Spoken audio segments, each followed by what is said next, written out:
এই যমুনা লাইট খোলেন, যমুনা লাইট খোলেন। স্বাধীনতা দিবসে আমাদের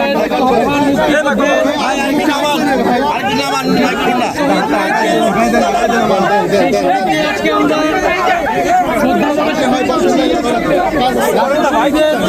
রক্তের বিনিময়ে একটা স্বাধীন দেশ পেয়েছিলাম।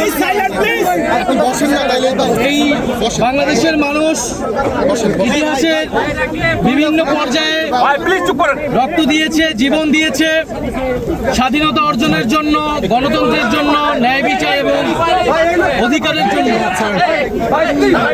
সেই উপনিবেশ বিরোধী সংগ্রাম থেকে আমাদের স্বাধীনতা সংগ্রাম এবং এর ধারাবাহিকতায় 2024 সালের গণ অভ্যুত্থান।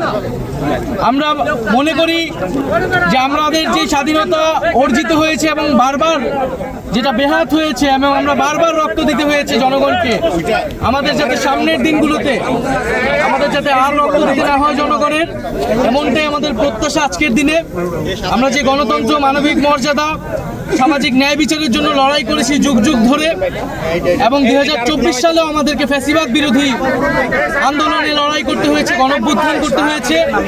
আমরা চাই একটি গণতান্ত্রিক রাষ্ট্র ব্যবস্থা বিনির্মাণের মাধ্যমে এবং আমাদের যে শাসন কাঠামো, আমাদের যে গণতান্ত্রিক প্রতিষ্ঠানগুলো, সেগুলো আবার সংস্কারের মাধ্যমে পুনর্গঠন করে একটি গণতান্ত্রিক রাষ্ট্র তৈরি করতে, যেখানে মানুষের ন্যায় বিচার নিশ্চিত হবে এবং মানুষকে বারবার আর রাস্তায় নামতে হবে না রক্ত দিতে। বিএনপি নেতা মির্জা আব্বাস তিনি কিছুক্ষণ আগে বলেছেন যে 24 পরবর্তী যে দ্বিতীয় বিজয়ের কথা বলা হচ্ছে, সেই বিজয়ের কথা বলে 71 বিজয় দিবসকে কথা করা হচ্ছে। বলেছেন যে প্রত্যেকটা আন্দোলনই, গণ আন্দোলনই আসলে স্বমহিমায়, নিজস্ব মহিমায়।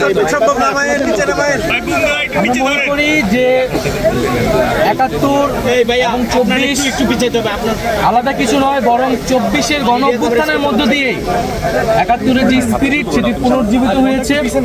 71-এ আমরা যা চেয়েছিলাম সেটা 54 বছরে অর্জিত হতে পারে নাই বিধায় একটা ফ্যাসিজম 15 বছর ধরে বাংলাদেশে চেপে বসেছিল বিধায়ী আরেকটি গণ অভ্যুত্থানের কিন্তু প্রয়োজন হয়েছিল।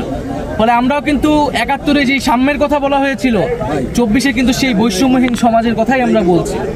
ফলে যারা এটাকে আসলে পরস্পর বিরোধী বা মুখোমুখি করে দাঁড়া করাচ্ছে, তাদের উদ্দেশ্য অসৎ এবং আমরা মনে করি তারা 24-এর গণ অভ্যুত্থানকে, এই যে ছাত্র জনতার বিজয়কে প্রকৃতভাবে উপলব্ধি করতে পারেনি। এই যে নতুন তরুণরা নেমে এসেছে, নতুন সময়ের যে বার্তা, সেই সময়ের বার্তাকে তারা ধারণ করতে পারছে না। এবং আমরা মনে করি যে বাংলাদেশে বর্তমানে আমাদের জাতীয় নাগরিক পার্টির যে দাবি, যে বিচার সংস্কার এবং গণপরিষদ নির্বাচন, আমরা মনে করি সেই পথে গেলেই জাতির একটি উত্তরণ ঘটবে গণতন্ত্রের পথে।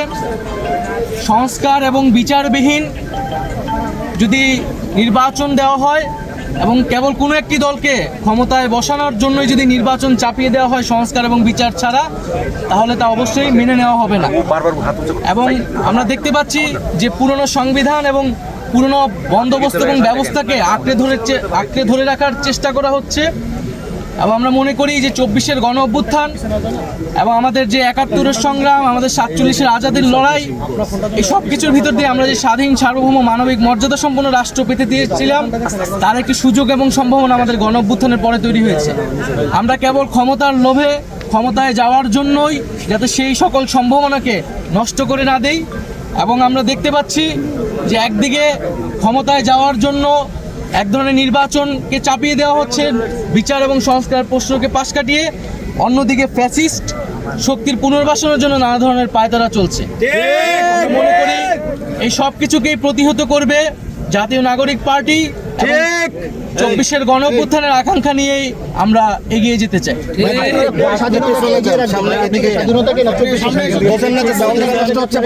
71-এর স্বাধীনতা, 24 স্বাধীনতা পরস্পর বিরোধী নয়, আমরা সেই ধারাবাহিকতাতেই আছি। 5 আগস্টের আগে এবং পরে দলগুলোর মধ্যে যে ঐক্য ছিল, আপনার কি মনে হয় এখন বর্তমানে এই দলগুলোর মধ্যে সেই ঐক্যটা কিছুটা ফাটল ধরেছে? আপনাদের বক্তব্যটা কি?